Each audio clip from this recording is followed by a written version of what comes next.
Bom, e agora nós vamos seguindo aqui com o programa para falar sobre um assunto muito sério. Um estudo feito e publicado este ano pela Organização Mundial da Saúde, a OMS, mostrou que o consumo de álcool aumentou, gente, é triste, né? 43,5% no Brasil nos últimos 10 anos e, em consequência disso, um total de 3,3 milhões de pessoas morrem todos os anos pelo consumo excessivo de bebida alcoólica nesse país. E neste grupo, infelizmente, estão pessoas entre 20 e 39 anos, né? Um dos órgãos mais afetados por esse consumo excessivo de bebida alcoólica é exatamente o fígado.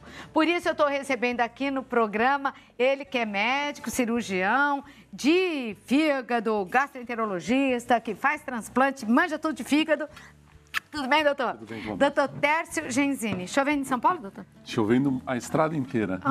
Em São Paulo e o caminho inteiro. E em Aparecida, estou sabendo que agora também começou a chover. É? Deixa eu ver aqui. Bota a chuva. Chove, chove. Ô, dia bom para ver televisão, hein? Fala sério. Ótimo. Não é? Para ver televisão, perfeito. Então, eu preciso agradecer duplamente hoje, porque veio de São Paulo para participar do programa e com chuva o tempo todo. Agora, ele sabe que o motivo é muito importante, porque cada vez que está aqui, cada vez, né, que interrompe o atendimento do seu consultório e dedica esse seu tempo para falar com vocês, é para ajudar, é para salvar vidas, que é o que a informação faz. Então, a bebida é inimiga número 1 do fígado.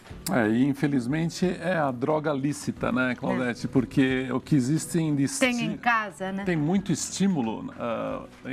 Você assiste um filme, tem lá o ator bebendo. Você vê uma propaganda, as melhores propagandas são da indústria da bebida. Aquelas que colocam as pessoas em sempre situações agradáveis e tudo isso, relacionam a bebida com momentos bons. E certamente isso influencia a sociedade a ponto de jovens serem desafiados pelos próprios colegas a começarem a beber. Quando tem um colega que não bebe, um jovem, ele é careta, é quadrado e tudo mais, né? Está totalmente fora da turma. Está fora da turma, então... Né? E a bebida começa em casa, muitas vezes, né? Exatamente. Pelo erro dos próprios pais. Dá um golinho, né? Experimenta um pouquinho. Ou pelo próprio exemplo, né? Exatamente. E a bebida é assim, as pessoas têm sensibilidades diferentes e as pessoas pensam que a bebida só causa algum mal quando elas têm um sintoma ruim. Mas a bebida, na verdade, é uma droga que age de uma forma silenciosa e ela age ao longo dos anos. Ela não causa nenhum mal em pouco tempo de ingesta, a não ser que essa ingesta seja excessiva e leve a sintomas agudos. Se você abusar muito da bebida num determinado momento, você vai passar mal. Agora, se você não abusa e mesmo que você beba excessivamente, ao longo dos anos, certamente você vai ter os efeitos, as consequências dessa bebida. E para uns isso pode vir mais rápido, para outros não. Assim como uns desenvolvem a doença do alcoolismo mais rapidamente, outros, né, vão beber aquele tantinho uma vida inteira. Exatamente. E não vão desenvolver a doença. E é assim, Claudete, sempre se tentou quantificar o quanto se pode e o quanto não se pode. E a gente sempre fala quantidades quando nos perguntam, mas isso é muito individual. Porque as pessoas têm um metabolismo individual, elas têm uma predisposição genética que é individual. Tem pesos diferentes, alimentações diferentes, quantidade de gordura no corpo diferente. Então, isso torna cada um suscetível à bebida de uma forma diferente. As pessoas devem se preocupar com a sua ingesta com simples perguntas que podem fazer a si próprias. E são perguntas usadas pelos psiquiatras para identificar. Por exemplo, você acha que está bebendo muito?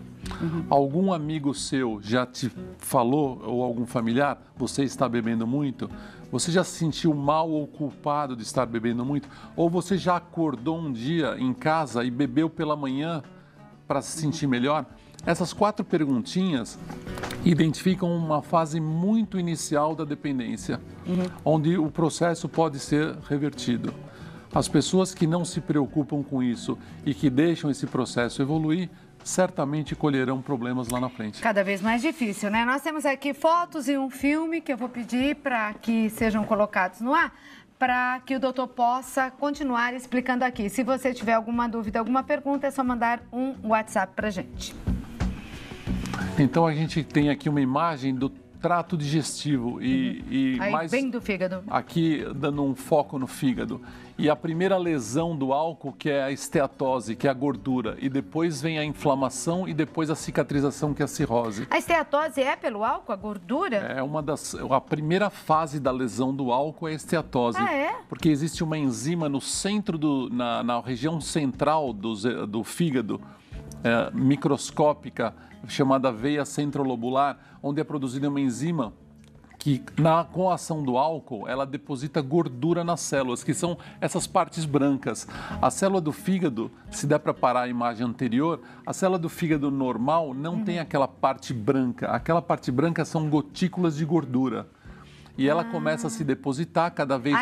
Se parar aqui, a célula normal do fígado, ela é assim. Deixa a tela pra gente. Aí. Isso, ela é assim. Isso é uma célula normal. Peraí, eu vou pegar uma canetinha. Isso. Hoje foi falha minha não trazer. Não, segura as pontas aí que eu já venho. É sempre bom. Isso vai mudar, viu, doutor? Porque nós estamos mudando cenário, vai ficar tudo muito chique. Tá, obrigado. E aí da mesa vocês vão conseguir apontar tudo aqui. Obrigado, né? E desculpa a nossa falha. Então aqui, Claudete, a gente tem uma célula normal do fígado, que ela tem esse contorno, ela tem o núcleo, e aqui é o que nós chamamos de organelas. As organelas são que a célula é uma indústria, e as organelas são as máquinas que processam todas as coisas. Isso, quando você enxerga uma imagem dessa no microscópio, isso também é uma célula, mas em vez de ter esse citoplasma com as suas organelas, ela foi substituída por gordura. Isso tudo é gordura? É triglicérides, ácido graxo, que é uma gordura que é depositada, ela empurra o núcleo. Aqui você vê no centro da célula, aqui a célula, o núcleo no centro. Aqui o núcleo está na periferia, ele foi empurrado pela gordura. E essa célula vai evoluir para um processo chamado apoptose, que é a morte celular. E o álcool, ele vai... Mata a célula? Mata a célula. O álcool vai fazendo isso no fígado inteiro. Mas peraí, a bebida vira gordura, então? A bebida induz uma enzima chamada citossol álcool dehidrogenase, que ela estimula a deposição de gordura. Porque o álcool, Claudete, ele é muito calórico. O álcool gera muita energia para o corpo. E essa energia é armazenada em forma de ácido graxo no fígado, que é a gordura. E essa gordura, então, ocupa a célula, desloca o núcleo e leva à apoptose, que é a morte celular. Esse processo, ao longo dos anos, vai transformando o fígado em cirrose, que é essa imagem aqui. Aí todo prejudicado. Aí todo prejudicado. Aí ele tem um prejuízo da sua função. E assim, existe essa lesão, né, do fígado. O álcool, ele lesa vários órgãos, não só o fígado. Ele lesa o coração, ele lesa o pâncreas, ele lesa o estômago, o esôfago. Ele é uma causa de câncer de boca, câncer de língua.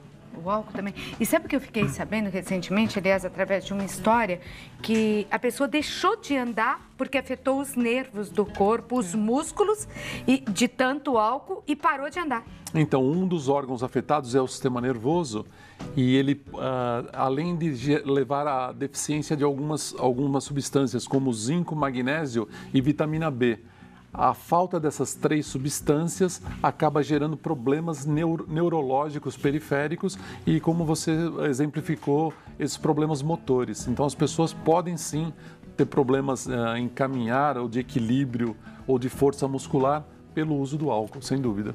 Agora, é uma doença genética? Ela tem a dependência do álcool, então aqui é o álcool, a lesão orgânica do álcool, isso é uma coisa. Tá.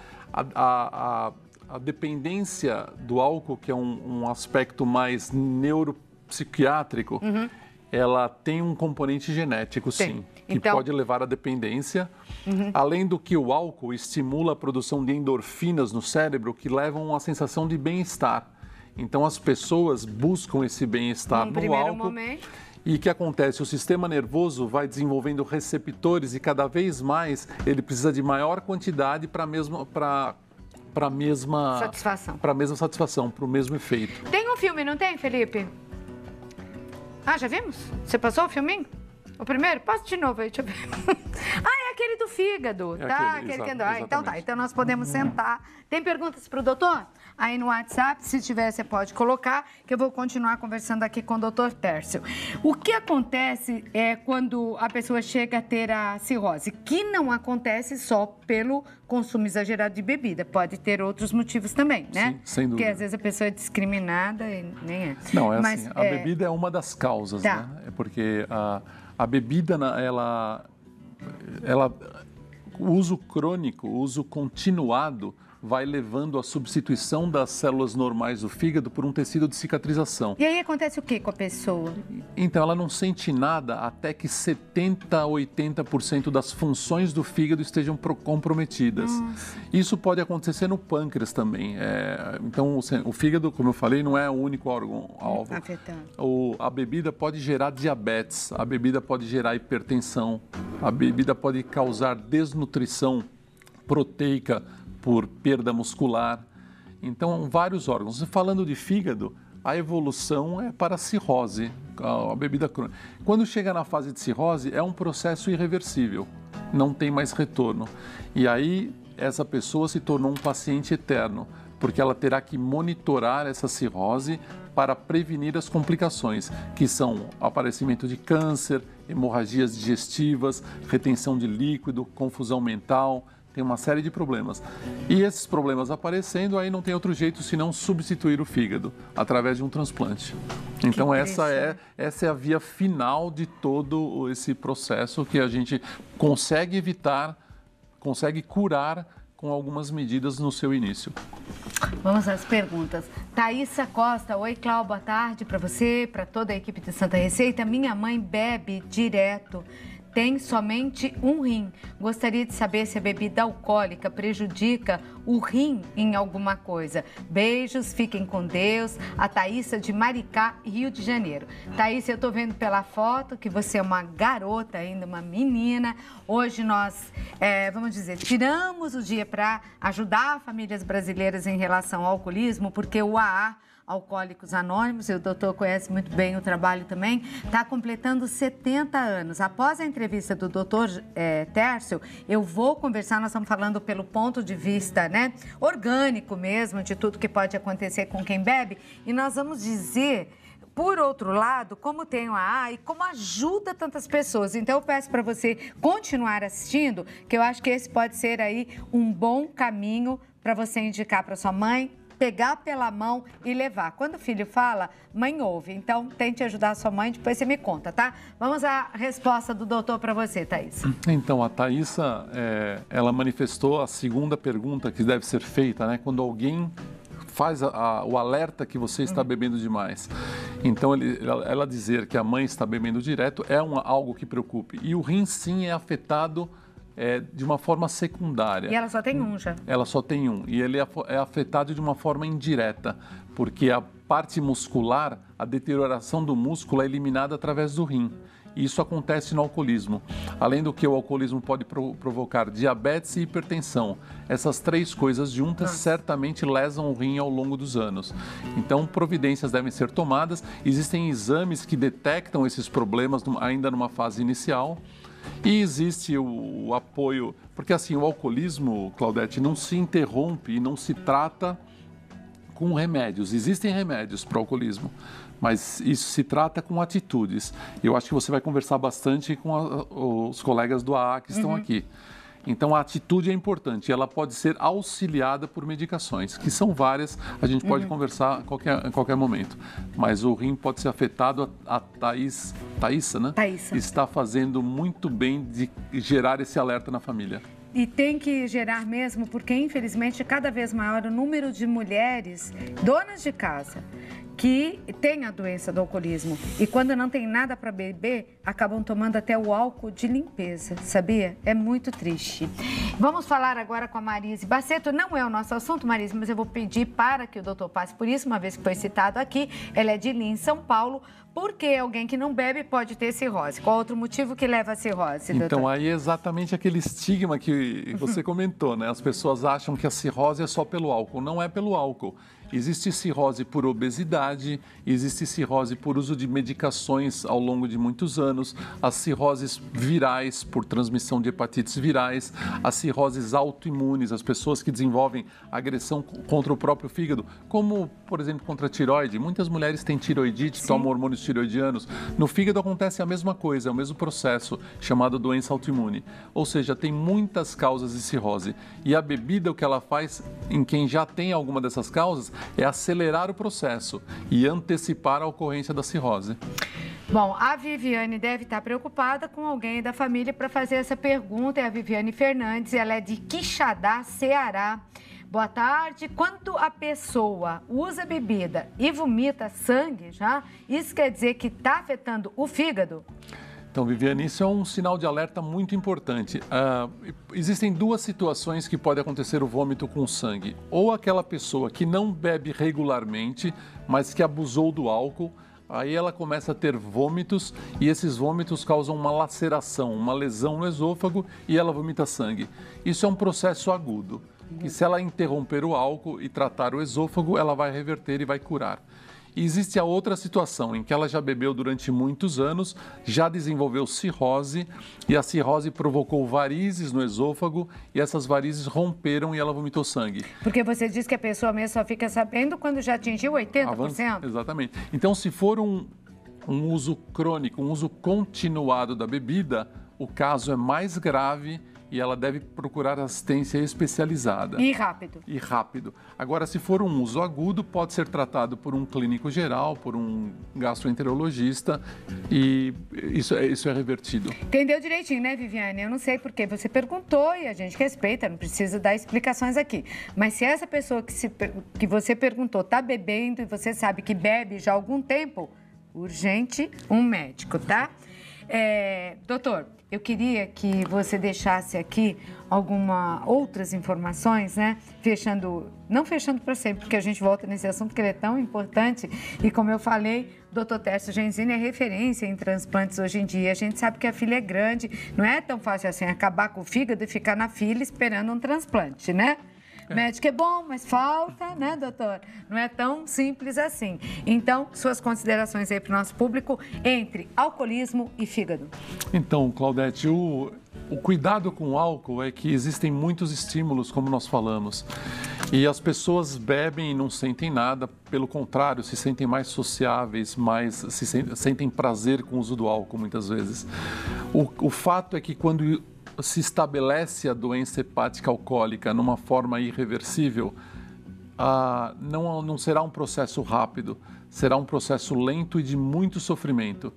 Então, que as pessoas procurem ajuda antes disso, ajuda psicológica, suporte familiar, ajuda dos amigos, que não são aqueles que bebem, né? De preferência os que não bebem, e ajuda médica, para que esse caminho seja interrompido antes de chegar no momento em que não tem mais volta. Porque a partir desse momento será muito sofrimento, muita angústia, e não só ele vai destruir a própria vida, como a vida da família.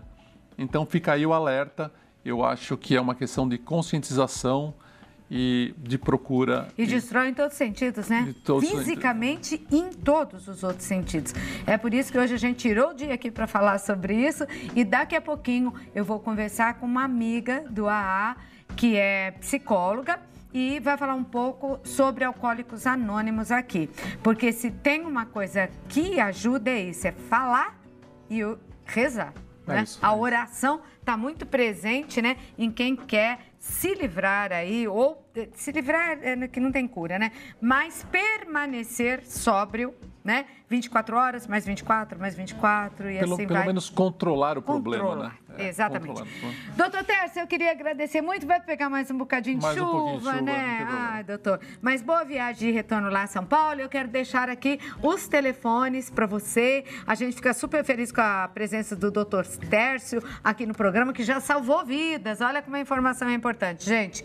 11 é o código de área São Paulo, 3884-8489. 3884-8489 ou ainda 11 São Paulo, 3798-9113. 3333, tá bom? Cirurgião de fígado e transplante, doutor Tércio Genzini, participando aqui do nosso programa. Beijo, doutor. Obrigada. Obrigado, viu? Claudete. Obrigada mesmo por ter vindo. Bom.